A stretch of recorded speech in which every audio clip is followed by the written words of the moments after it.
Hi, I'm Dustin Atwood. We're going to go over a couple of maintenance tips. This is some things that you could do on your own if you're what I would consider a high-end DIY person. If not, and you go to a shop and they talk about a cabin air filter, pretty much almost every time we check one of these, we find it in this condition. We've got a key here. I'm going to go ahead and pull it out. It's pretty easy behind the glove box here. As we reach in and pull the element out, hopefully I can give you a decent shot of it. As you pull the pleating apart, all of this has come out of the air that you and your passengers are breathing. Especially with what's going on in the world right now, this is something that's overlooked all the time by a lot of folks. It even got to the point in late model vehicles, because nobody would change these, they quit putting them in. This is a vital element to filter the air that you and your family are breathing.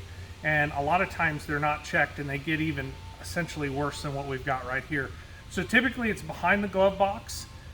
Your service center, whichever your trusted service center that you go to is, are more than capable of taking care of that. Here we also do a disinfectant process that is a sterilizing chemistry that goes inside the HVAC or the heating and air box to make sure that the air you and your family are breathing are in good shape. And we will replace the filter at the same time. To be proactive versus reactive is a big, big deal. Thank you so much. I hope you have a great day.